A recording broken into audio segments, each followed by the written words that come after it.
What's up, guys? Scoopman 5000 back for another action figure review, and today we are looking at Spider-Man Across the Spider-Verse. We got Spider-Man 2099 and SpiderPUNK. It's very late. I'm just getting back from the movie theater, and the short answer is it was very good. I think it was better than the first movie. I've had these two for a little while now, but I figured I'd wait until the movie comes out.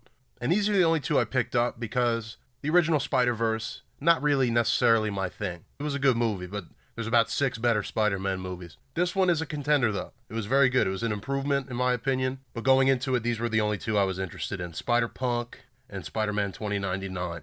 You make these, I'm going to get them. Now, having seen the movie, I'm probably going to go back and get the rest, but we're working with for now.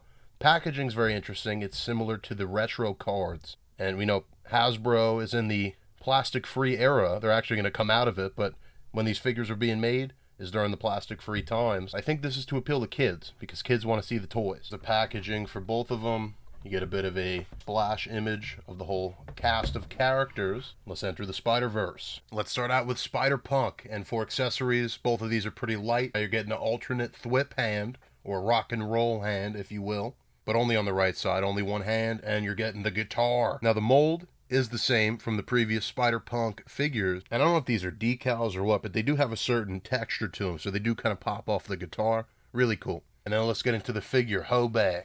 I think that's his name. If I'm butchering it, I'm sorry. SpiderPUNK in the house. SpiderPUNK, a character I don't really know much about. He was great in the movie, and actually on the game, Spider-Man, this was the main suit that I used. I love how they did the suit in the game. Obviously, that's Peter Parker, but I'd like to think there's a Punk Peter out there in the multiverse. It's the multiverse, there's no rules. Because I really like the idea of Peter Parker as a New York underground, like, hardcore guy. And then we got Hobay here. He's supposed to be the British punk. And in the movie, he's got a filter over him. It almost makes him look like he's on a Sex Pistols album cover. So now looking at the figure, he's very bright, solid, primary color, red and blue. Which is not at all what he looks like in the movie. It's a very muted and has a filter over it, just an effect, if you will. But I guess if you were to remove those things, here's what Spider-Punk would look like. As a figure, he's really cool. He's fun. I love the proportions of him. The build looks just like Johnny Napalm from Guitar Hero to me. I didn't notice these details on the eyes. These kind of like, almost like dripping makeup effect going on. And then even the webs at the head are done kind of imperfect. Because that's his whole thing. He's anarchy. He's punk. That's a good transition to anarchy right here. The UK right here. And I can't tell what the rest of these are. But really cool details on the back. It's the classic punk rock, the CBGB style back here. It's sprayed on. And also really nice silver on these studs and on the spikes. So in terms of deco hits, I mean, even when we're getting down here, the wrist straps, almost Jeff Hardy looking. Even the gauntlets, the studs on those. His belt's got the silver spikes. He's got the plaid. Everything's painted. It's hit. So the lack of accessories, but even the one you get, again, covered in paint, looks awesome. So when you combine it with the guitar especially, it really does look like a display item. Going over articulation, I think it'll be decent. He is difficult to stand, I'll say. Head's on a hinge and a ball, so everything you need him to do.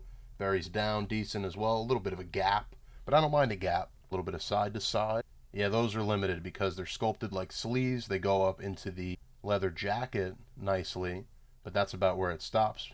You're going to break the plastic, swivel at the bicep. We got a double elbow. The wrists are on sideways hinge. Torso, let's see what's going on here. So I think it's, alright, it's just an ab crunch, but it's fucking extreme. Look at that. Back, even could go more if it wasn't for the vest. The waist is good.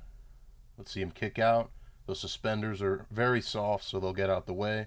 Almost a full split. Well, at least passes 45 degrees. Thigh, double knee. Decent, but I had the feeling that the legs are not the most stable thing. They're a little gummy. Nice boot cut, and that's hidden. Ankle rocker at the boot.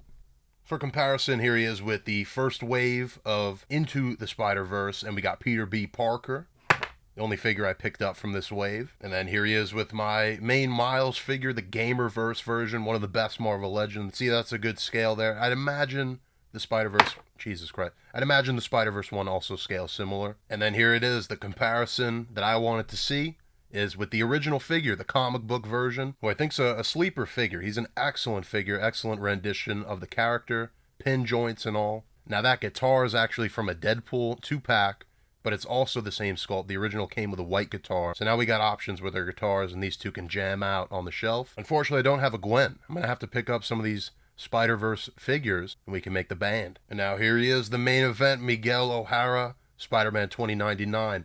Accessories, even less exciting this time. It's just a pair of open hands. Technically, I don't think 2099 needs thwips because he's got different powers, but I might be wrong on that. 2099, you know, I think of him, I think of Batman Beyond, and I think my affinity for 2099 really ends there. Never read any 2099, never played Shattered Dimensions, but I really am fascinated with this character because he's so similar to Batman Beyond, and Batman Beyond's one of the best things ever. But I do want to do some reading. That trade paperback is stupid expensive. I'm going to have to track down Shattered Dimensions as well. He was cool in the movie, but they didn't really go into it. We'll see in the part 2 how that goes. But I love the design, and that's really one of the main appeals. The 2099, it's that 90s, fucking extreme awesome on display.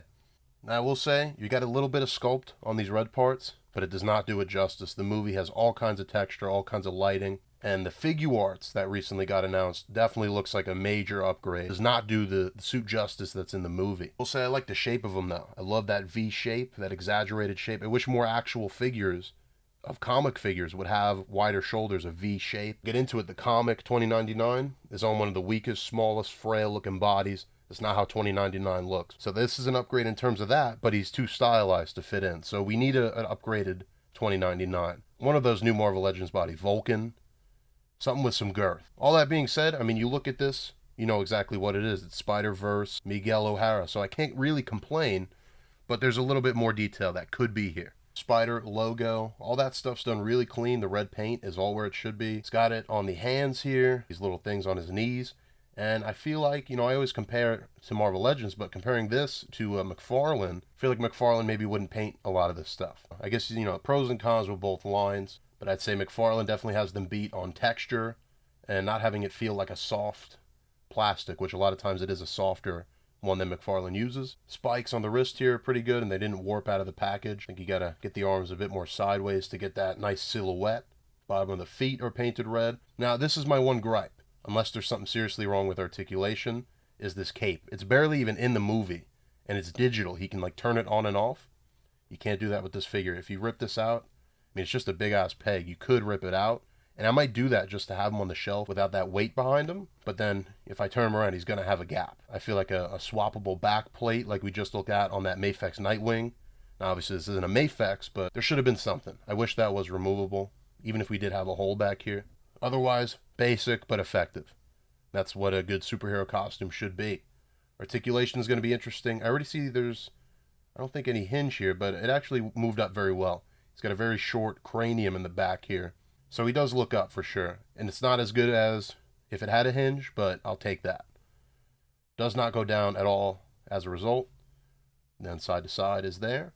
Ab crunch, that's pretty horrendous. Why they would not continue the logo. Any figure ever that has these kind of joints would do something like that. Or even if this was red over here, this would maybe be better. But that's, I don't know, that's pretty bad. I want to say unacceptable, but I'm not a toy engineer. I don't know what I would do, but something don't look right there. This guy bends forward, it's kind of awkward looking. That's not bad, actually. I remember seeing these figures, maybe I'm thinking of Miles. They have weird proportions, and the cuts are where they would be on a normal figure, so sometimes it doesn't match. Shoulders look good. Well, not full 90, I was expecting that. Bicep cut, double elbow, really tight out the box. Not even going to bother, but it's a double elbow. Then we got a wrist rotation, up and down. The waist, but again, really breaking up the spider logo. Like if you want to do a cool, I don't know, a little weird. Splits, about 45 degrees. Upper thigh cut, again really tight, which, I mean, is kind of a good thing. Double knee, not quite all the way. You could flex the plastic, but that's what the joint is allowing. Then hinge back on the foot, and a ankle rocker. Fuck. Oh, I was going to say, let's see if they stand up. That's the problem with these animated style figures. Not really good footing on these guys. And SpiderPUNK is difficult too, even though he hasn't fallen down in the video. But here you go. Here he is with Peter B. Parker, and these two have some great interactions in the movie.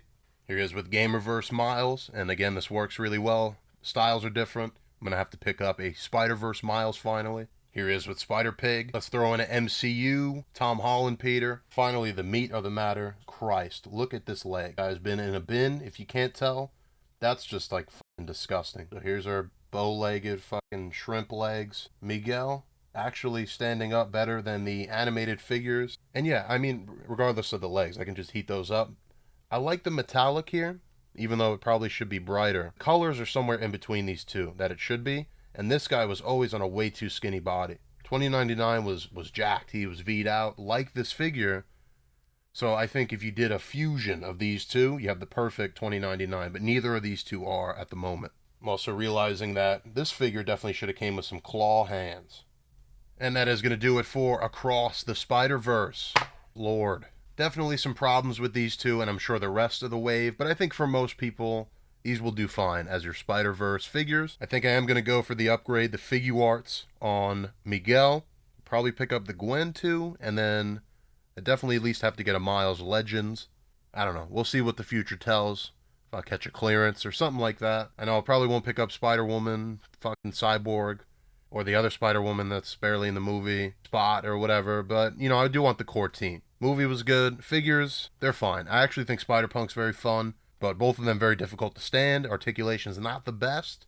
But yeah, I think Spider-Punk, definite pickup, $20.99. If you just want one, I would say go for the Figuarts when that comes out. And even the scale, I'm sure, will be decent.